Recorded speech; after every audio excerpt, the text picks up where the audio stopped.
All right, this is 37G. We're here to talk about atheism. I'm William Garrison, and this is Michael Aune. Hello.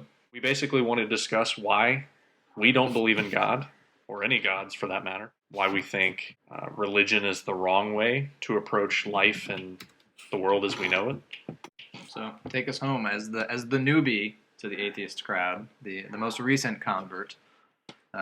Essentially, I grew up in a Christian family like most kids in the United States.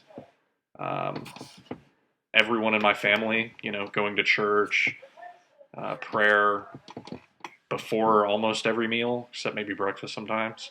Which was awkward. Yeah, I never know what to do with my hands. yeah. People want to hold them. I don't like it. And from an early age, I just assumed most of what I was being told was true. Because why would your parents lie to Why you? would they lie to me? I have to say that some of my early diving into, agnosticism or atheism probably started around the time that I realized Santa didn't exist. Just because that kind of makes you question the reasoning of why your parents might lie to you about something like that. Though I'd like to be clear, we're not advocating for anti-Santaism. Correct. For many reasons, he doesn't have any. He has flying reindeer and gives me presents. That's a tangible miracle Who the once fuck? a year. I don't believe in him, but I think he's awesome.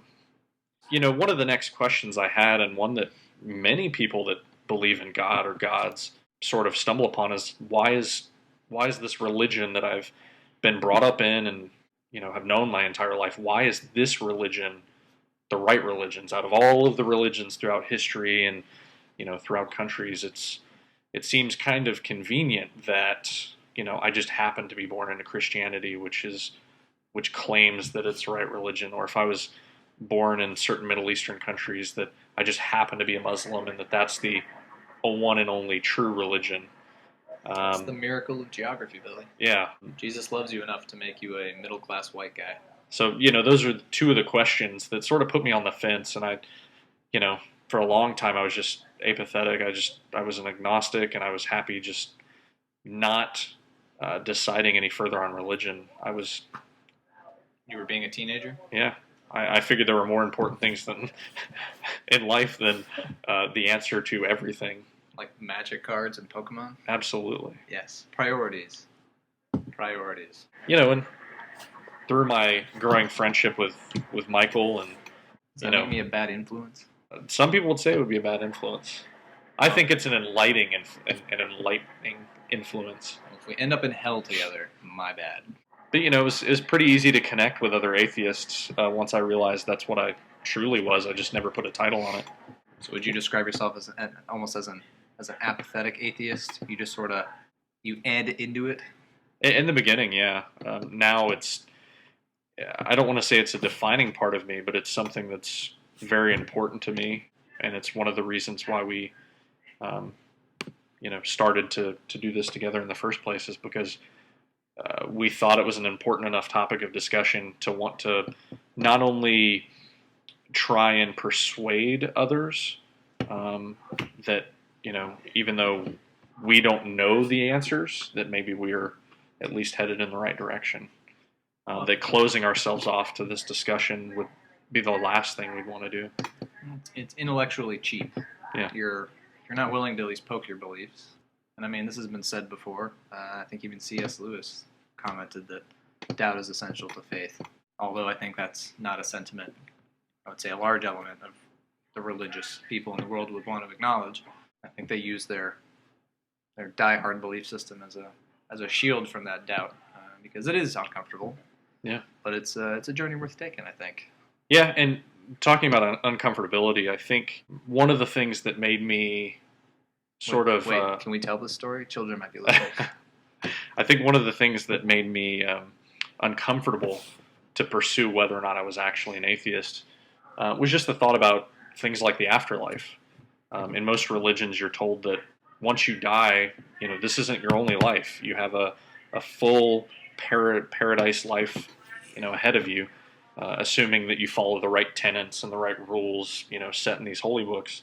Once you're raised thinking that that's the truth, it's really hard emotionally just to realize that it's probably a lie, that really this is your only life.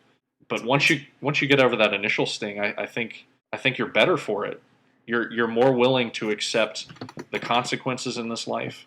You're more willing to go out and do the things that you want to do in this life, rather than just sort of play along in this story by some sky god. It's not what I want to do. Not your cup of tea, Yeah. you would say. Well, I mean, there's no doubt that the existential kind of crisis of faith that I think you have to go through at some point, when you do realize this is all that you've got, or at least it's likely that it's all that you've got, and you're responsible for your own actions. There's no one out there looking out for you in the cosmic sense.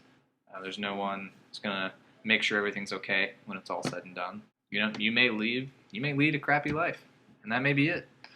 But at the same time, you get the freedom to where you truly are your own maker, in the sense that you're not bound to some predestined path that you've got to follow. You're not beholden to rules or customs or systems that might clash with you internally. You got people who live horribly conflicted lives because they're trying to adhere to ideals that simply don't mesh with their own internal bearings. I mean, you get people who are dealing with closeted sexuality issues in fundamentalist settings that it could probably almost be described as a mental illness at that point, the internal struggle that has to go on. They feel that their innate beliefs and their innate instincts are wrong. To feel that you're evil because of a core belief, a core feeling that you have no choice in, that sort of thing, I think, is what, in some sense, traps people. It's paralyzing at times, there's no doubt.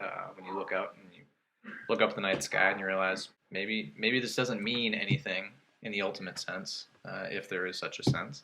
But at the same time, that doesn't mean that you can't take the leap, build your own meaning into life, which I think is something that you ultimately gain, because your life truly does become your own. It's a bonus. A big part of the last couple years or so has been William here, or Billy, as I will slip up and call him from time to time, has been his journey kind of from becoming apathetic towards beliefs in general and trying to systematize and gather together his different worldviews and their consequences.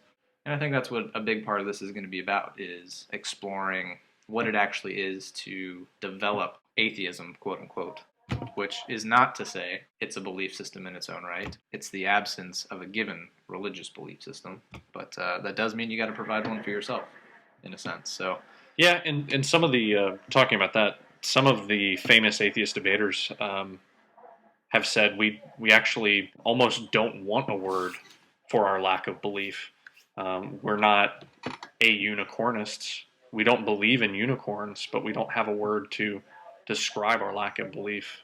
One of the only reasons that, most atheists, especially in the public sphere, people like Christopher Hitchens, Richard Dawkins, Sam Harris. Cheers, Mr. Hitchens. I would cheers, but I don't have a beer right now. You're a terrible atheist. Terrible atheist. One of the reasons why they think it's important is because the topic of religion is so ingrained into our society and our discussions of social issues. The more and more it comes up, the more and more it's important for us to say, hey, not everyone believes what you believe, Mr. Man. How important it is that we're a secular country. As hard as it is for some people to say, this country was founded on the freedom of religion, which oddly enough, I guess, does include the freedom from religion. If you can't dictate what religion someone is a member of, then you can't dictate that they are of a religion. It kind of falls hand in hand. I would say that is the common sense interpretation of that. And unfortunately, it's not obvious for some people. A sheltered suburban mom told me one time, no, it's freedom of religion, it's not the freedom same from religion. It's not the same thing. You get to pick one, even if it's wrong.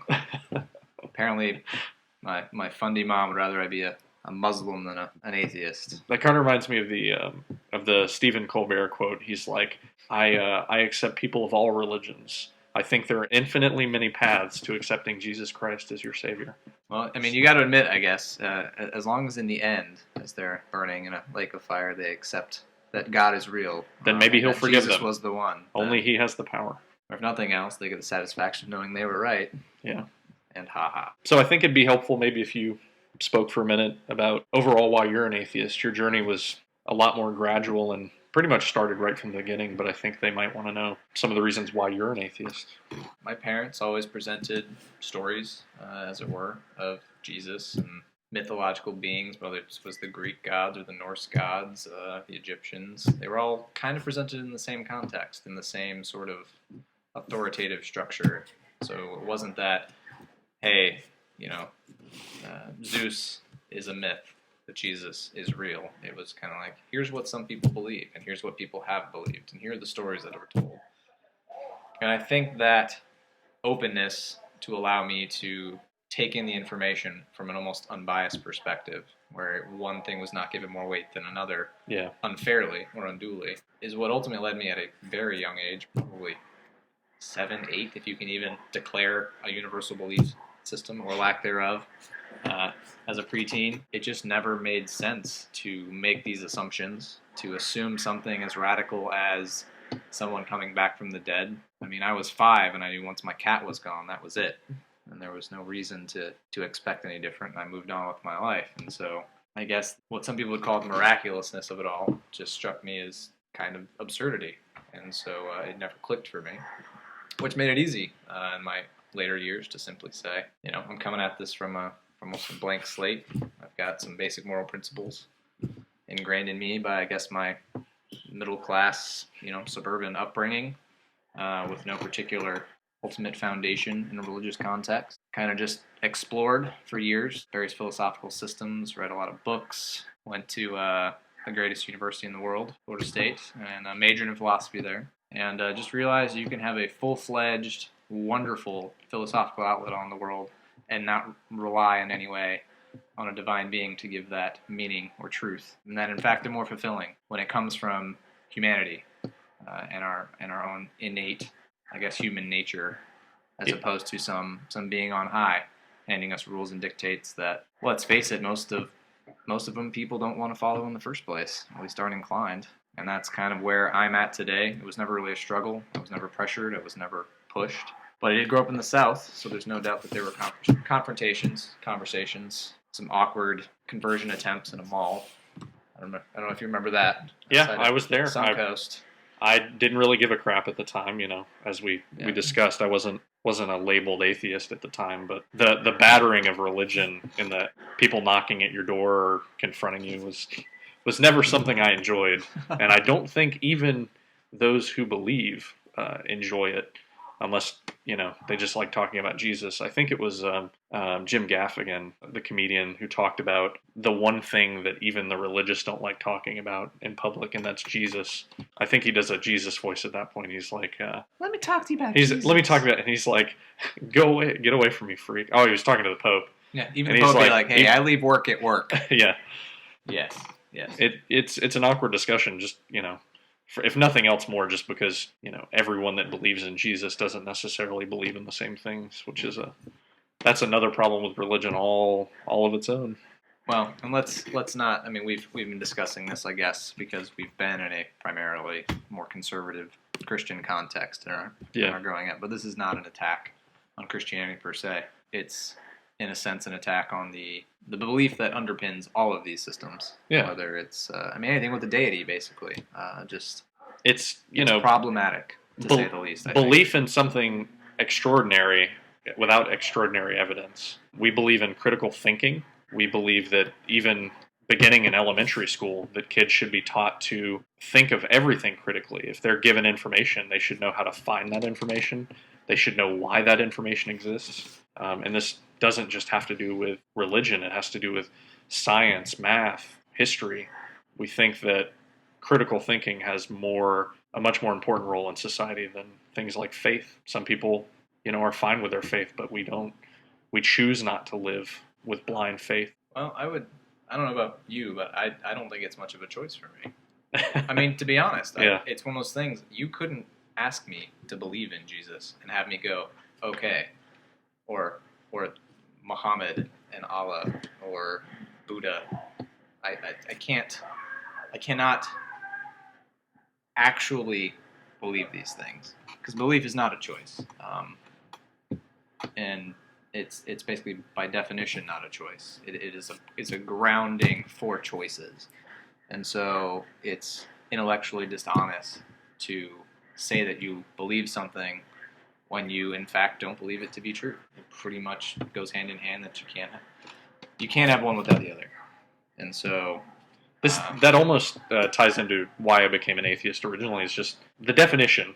Just so if any of you are curious, being an atheist simply means that you do not believe in the existence of a god or gods. You know, if you're on the fence, most likely by definition you might be an atheist. Now there's the strong atheism, which is the positive pronouncement that there is no God, which you're basically making with the same conviction as a fundamentalist religious person saying that they know for a fact that a God does exist. The Quran is the ultimate truth for humanity and is God's divine will. So that I think is, in a sense, as intellectually dishonest as declaring that there is a God with no hesitation. But at the same time, I think that, I guess you call it soft or sometimes weak atheism, which is simply the evidence doesn't support it, therefore I do not believe it. That I think is the most sound position to take, because you're not jumping to a conclusion the evidence does not support. But if the evidence doesn't support the belief in a God, then it seems like weak atheism is the natural fallback point. Yeah, I think people would call that agnosticism in a sense, but I think we're probably more in the middle. There's basically a point in which you can almost, I'm going to use the word assume very loosely. You can almost assume something isn't true if enough evidence to support it hasn't been given. It's not like we can say that it definitely isn't true, but at this point, there's like Occam's razor, yeah, which basically says, hey, if you don't need the premise, don't introduce it. And so I think that logically, from almost an aesthetic standpoint, God is not necessary. And I think that's something we're going to hope to promote successfully and firmly, that whether it comes to being a moral person, to grounding meaning for life, or even the world in general, what it is to be able to interpret the world through the lenses of someone who does not have a religious basis. It's not God's will that drives me. It's not God's love that built this place. And at the end of the day, we've got to forge our own paths. Yeah. And those are sort of things that require a lot of a person to develop on their own with the help of friends, which we hope in time we will become your virtual friends. Not your actual friends, probably. But did you just dap people? A little. Did you just internet show me dap? some love. Is that the new 37G TV? It's official. I'm gonna dap it up now.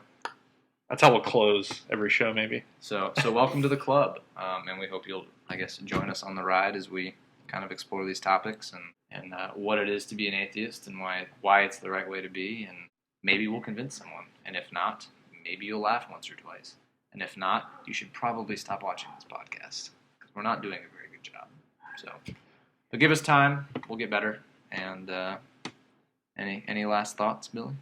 William? My apologies. No, I think we've covered it.